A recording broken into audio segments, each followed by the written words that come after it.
शहरी बाहरी के इलाके में एक पूरा जर्जना अस्पताल खड़ा था। उसे लोग भूतिया अस्पताल कहते थे। यह अस्पताल वर्षों से बंद पड़ा था। इसके चारों ओर उगाए झाड़ियों ने इसे और भी डरावना बना दिया था। लोग कहते थे कि यहाँ रात को अजीब-अजीब आवाजें आती है, खिड़कियों में धुंधली परछाइयां दिखाई देती है। विक्रम एक साहसी युवक था जिसे इन कहानियों पर विश्वास नहीं था। उसे अपने दोस्तों के साथ शर्त लगाई कि वो इस भूतिया अस्पताल में एक रात गुजार कर दिखाएगा। तो दोस्तों ने उसे चुनौती दी कि अगर तुम वहाँ रात बिताओगे तो हम मान लेंगे कि तुम सबसे बहादुर हो।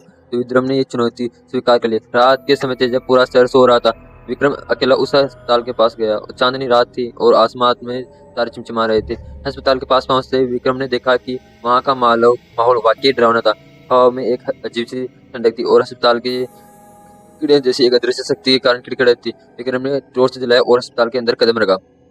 अंदर का दृश्य और भी भयानक था। दीवारों पर फटी पुरानी तस्वीरें थी, फर्श पर टूटे फूटे उपकरण बिखरे पड़े थे और हर कोने में धूल ही धूल थी। उसने धीरे-धीरे चलना शुरू किया। उसकी कदमों की आवाज गूंजती सुनाई दे रही थी। अचानक उसे किसी कमरे से रोने की आवाज आ रही थी। विक्रम ने हिम्मत जुटाकर उस कमरे में जाकर देखा तो उसमें देखा कि वहाँ पर एक परछाई बैठी हुई थी। वो परछाई धीरे-धीरे स्पष्ट हो गई। वो परछाई एक नर्स की थी। उस नर्स ने धीरे-धीरे विक्रम की ओर बढ़ने लगी और विक्रम की सांसें तेज हो गई। विक्रम ने अपने आप को संभालते हुए कहा, हाँ तुम कौन हो और यहाँ क्या कर? नर्स ने दुखी स्वर में कहा कि मैं इस अस्पताल की नर्स थी और एक दुर्घटना में मेरी जान चली गई और मेरी आत्मा यहाँ भटक रही है क्योंकि मैं यहाँ फंसी हुई हूँ, मुझे न्याय नहीं मिला। तो विक्रम ने सहानुभूति जमाते हुए कहा कि क्या मैं तुम्हारी मदद कर सकता हूँ? तो नर्स ने कहा, हाँ तुम मेरी मरने की सच्चाई को बाहर लाओगे तो मेरी आत्मा को शांति मिलेगी। विक्रम ने वादा किया कि वो उसकी मदद करेगा।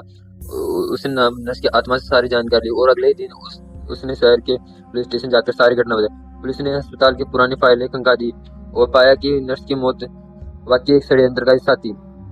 उसके बाद पुलिस ने दोषियों को गिरफ्तार किया और नर्स को न्याय मिला। एक बार फिर विक्रम ने उस अस्पताल का दौरा किया।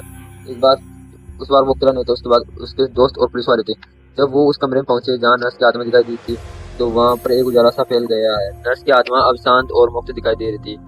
उसने विक्रम की ओर देखा और मुस्कुराते हुए कहा, धन्यवाद, अब मैं मुक्त हूँ। विक्रम और उसके दोस्तों ने उस अस्पताल को निकलते हुए देखा कि अब वहाँ का माहौल बिल्कुल ही बदल गया है। वो अस्पताल पहले जो डरावना और भूतिया लगता था वो अब शांत और सामान्य लग रहा था। विक्रम ने समझ लिया था कि भूतिया कहानी अक्सर उन आत्माओं की होती है जो न्याय की तलाश में होती है। इस घटना के बाद विक्रम भी ये कहानी सभी को सुनाया और बताया कि हमें उन आत्माओं की मदद करनी चाहिए जो न्याय की तलाश में इधर उधर भटकती है। तो चलो नेक्स्ट वीडियो में मिलते हैं, तब तक के लिए बाय बाय।